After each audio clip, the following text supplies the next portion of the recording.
Happy New Year. It's funny, isn't it, that every new year we want to make a new start, as if there is a start and the end of the year of life in the middle of it. I mean, it's just an ongoing process, isn't it?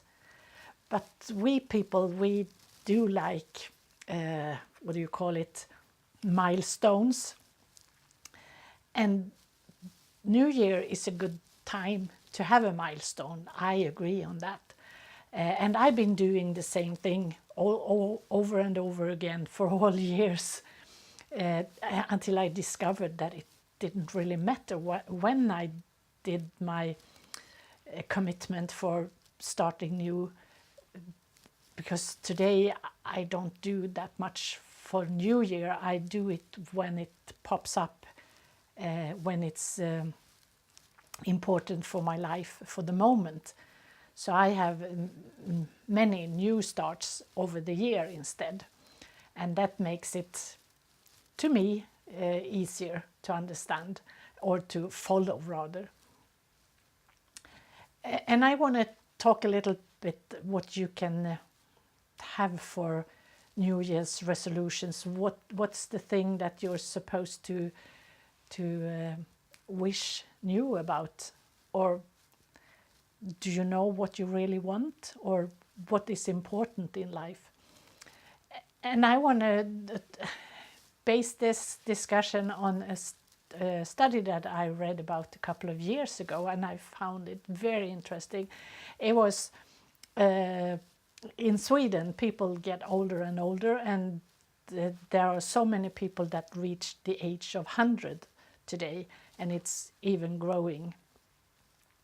And there was this study where they interviewed about 100 men and women that had reached the age of 100 years, and asked them, what is your main clue to why you became this old? What's the reason? What did you do to become 100 years old? And what's the secret? What's your secret? And surprise, surprise, there is nothing mysterious in this, just very ordinary, moderate things that came out of it. And I have a list of the 10 most important things that they listed, and I want to read it to you. I'm going to read from my list so that I won't miss it. First one, don't smoke or stop smoking. The second one was beware of your weight. The third one, care for your social network. And that's not something that you usually do as a New Year's resolution thing. The fourth one is care for your close connections. And the fifth one I like a lot, that's laugh. And this number 6 is care for your sleep. 7, drink with modesty. 8, eat healthy food. 9, keep moving your body. And 10, be positive. And one lady in this study, she said that this was her reason for being 106 years old, actually. And I'm going to read that one too, because otherwise I will not get it right.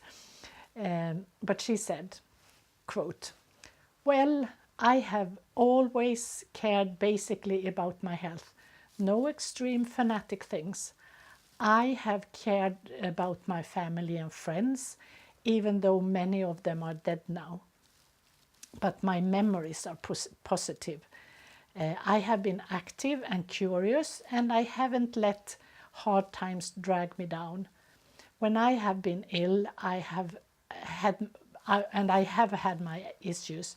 I have been careful to try to see it from a positive angle and I have always tried to smile even at hard times. As you can see, she's confirming almost every one of those points in the list. And some of you might not agree with me about this, and that's okay, because you say that there are genetics and not everyone can be this old, and true. There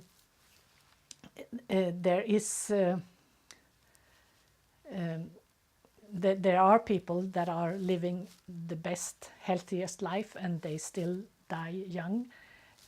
Life is unfair, I know. But also, on the other hand, I know from working in the healthcare clinic that about 75% or maybe even 80% of the illnesses that I see, or the not well-being that I see, is caused by lifestyle and mindset. And that's part of lifestyle, I would guess. And that means that if I do the best that I can with the things, even despite my genes. If I do the best I can, then I've done good enough. And if when my time comes, and I have at least tried my best, and that's good for me. Did you note that nothing of this has talked about stress in itself, and the stress is, I mean, that's my main concern, right? Because that's what I work with. Well, you know what? All of this is about stress, really, because if you take basic good care of yourself, you live.